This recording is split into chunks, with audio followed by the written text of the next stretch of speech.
Assalamualaikum warahmatullahi wabarakatuh. Waalaikumsalam warahmatullahi wabarakatuh. Ya, selamat pagi, salam sejahtera untuk kita semua.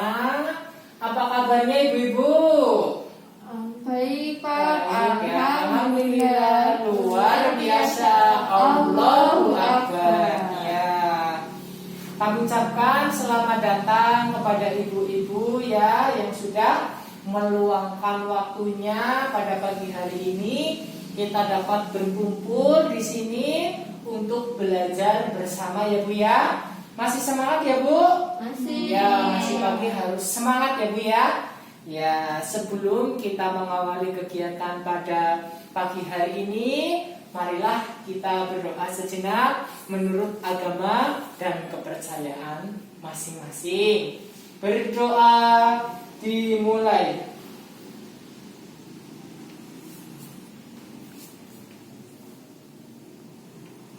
Selesai. Ya. Terima kasih ibu-ibu ya. Sebelum kita belajar untuk materi selanjutnya, saya akan tanya dulu tentang materi yang kemarin sudah kita pelajari bersama-sama ya Bu ya. Ada yang masih ingat nggak Bu materinya apa?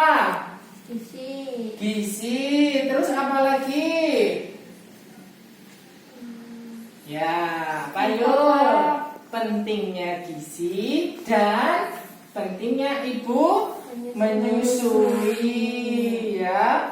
Kenapa gizi itu penting Bu? Karena untuk perkembangan anak Pak. Ya, terus kenapa menyusui itu penting? Untuk menumbuhkan kecerdasan kognitif anak. Ya, jadi kenapa menyusui dan gizi itu penting? Karena saling berkaitan ya Bu ya, antara gizi dan menyusui ya. Jadi gizi itu sangat penting karena menunjang yang namanya pertumbuhan dan kecerdasan ya Bu ya. Nah, semua itu bisa didapat bagi bayi itu melalui ASI atau melalui air susu ibu ya Bu ya. Ya, melalui ASI bayi dapat memperoleh gizinya secara cukup ya. Coba Bu tak tanya lagi. ASI eksklusif itu berapa sampai berapa Bu? 0 sampai 6 bulan. Pintar banget Ibu Ida dan Bu Dewi ya. Iya. 0 sampai 6 bulan itu ASI eksklusif. Kemudian kalau setelah ASI eksklusif, bayi boleh diapakan Bu? Diberi makanan. Makanan ya, pendamping ASI atau yang disebut MPASI. Makanan pendamping ASI ya Bu ya. Iya, Pak. Bisa berupa apa aja Bu? Buah-buahan, Buah-buahan, terus Sayuran. sayur-sayuran, terus daging. ya. Semua itu bisa diberikan sebagai pendamping ASI ya. Ibu-ibu saya boleh tanya nggak Bu? Boleh. Ibu punya harapan atau tidak Bu? Dia punya Pak. Punya ya, Harapan. oke. Harapannya ibu-ibu terhadap anaknya di masa depan apa Bu? Jadi sukses. Menjadi sukses. Kemudian Ibu Ida, Anaknya pengen jadi orang yang kaya Pak. aduh, yang satu anaknya ingin sukses, yang satu anaknya pengen kaya ya Bu ya. Ya. Semua itu harus kita wujudkan. Caranya apa Bu? Caranya kita penuhi gizi anak ya. Ya Bu ya, kita penuhi gizi anak. Agar apa Bu? Agar anak menjadi tumbuh sehat, cerdas, dan kuat ya Bu ya. Jadi anak tidak gampang sakit ya Bu ya. Kayak gitu ya. Oke, jadi untuk materi yang sekarang ya Bu ya, kita akan belajar bersama mengenai apa Bu? Sekarang belum ada yang tahu ya? Belum Pak. Belum.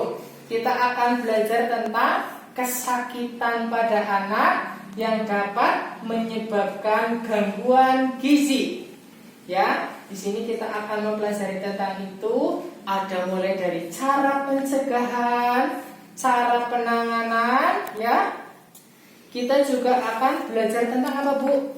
Pentingnya BAB di jamban yang sehat. Terus pentingnya cuci tangan pakai sabun, ya Bu ya. Kalau gizi ya Bu ya. Tadi sudah sedikit dibahas ya, nanti kita bahas lagi. Kemudian kenapa kok penting BAB di tempat yang sehat?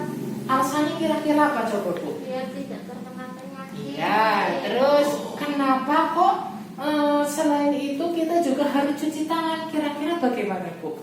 Biar tidak kena cacingan. Ya, benar sekali ya. Karena kenapa kita harus buang air besar pada tempat yang bersih dan sehat? Karena itu berkaitan dengan kesehatan kita ya Bu. Kembali lagi ke kesehatan. Kita harus memperhatikan tempat buang air besar kita ya. Harus bersih dan sehat. Terutama yang kita perhatikan adalah pembuangan di awal dan pembuangan atau penampungan di akhir. Di awalnya itu kita harus klosetnya bersih ya Bu. Kita sebelum buang air besar dan sesudah buang air besar, kita bersihkan terlebih dahulu. Kita siram terlebih dahulu ya. Kemudian baru kita buang air besar, kita siram dan kita bersihkan lagi. Terus di pembuangan akhir atau penampungannya, kita harus ditampung ke dalam ya Bu ya. Kemudian harus jauh dari sumber air kita. Semisal kita bikin sumur harus ada jaraknya ya, agar tidak air dari pembuangan meresap ke dalam sumur kita ya Bu ya. Ya, kemudian kenapa cuci tangan itu penting? Karena cuci tangan dapat membunuh kuman dan bakteri. Jadi kita dengan bercuci tangan maka akan bersih dan sehat. Sudah ada yang bisa cuci tangan belum Bu? Belum Pak, lupa. Belum, lupa. Nanti belajar bareng-bareng sekarang ya Bu ya, sebentar saja ya. Secara singkatnya saya ajarkan untuk mencuci tangan ya. Cuci tangan pakai sabun Bu. Ada 6 langkah, saya ajarkan 6 langkah ya. Pertama kita basuh air dengan air mengalir ya Bu. Tangan dengan air mengalir. Kemudian kasih sabun, cerat ya Bu. 3 atau 2 atau sampai dengan 3 semprotan ya. Kemudian kita kayak gini tangannya Bu. Ya, tutup. Hitung sampai 4 ya Bu. 1, 2, 3, 4. Terus punggung tangan 1, 2, 3, 4. Terus satunya lagi 1, 2, 3, 4. Terus sela-sela 1, 2, 3, 4. Kita kailkan ya ke kunci 1, 2, 3, 4. Terus jempolnya putar 1, 2, 3, 4. Kemudian satunya lagi 1, 2, 3, 4. Tinggal yang terakhir 1, 2, 3, 4. Yang terakhir lagi 1, 2, 3, 4. Nah kemudian kita siram di air mengalir. Terus bersih ya. Itu untuk cuci tangan ya. Oke Bu, saya pengen tanya, cuci tangan juga udah ya barusan. Terus untuk buang air besar di tempat yang saya juga sudah. Saya pengen tanya, anak-anak Ibu pernah mengalami sakit nggak Bu? Ya pernah. Pernah ya. Sakitnya apa aja Bu? Demam, Terus diare, terus cacingan. ya cacingan. Berarti semuanya pernah mengalami sakit ya. Kemudian pernah mengalami diare ya? Iya Pernah. Pak. Kenapa kok bisa kena diare Bu? Coba jajan sembarangan. Terus karena bakteri juga bisa ya Bu ya. Ya, itu salah satunya. Kemudian apakah anak pernah mengalami cacingan Bu? Pernah ya. Coba Bu, biar nggak cacingan kita harus bagaimana? Minum obat cacing dilakukan setiap berapa bulan sekali Bu? 6 6 bulan sekali. Terus kalau itu kukunya panjang-panjang harus diapain, Bu? Dipotong. Dipotong. Iya.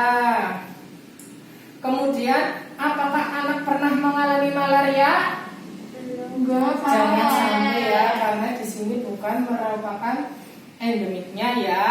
Ya, mudah-mudahan kita selalu terhindar ya.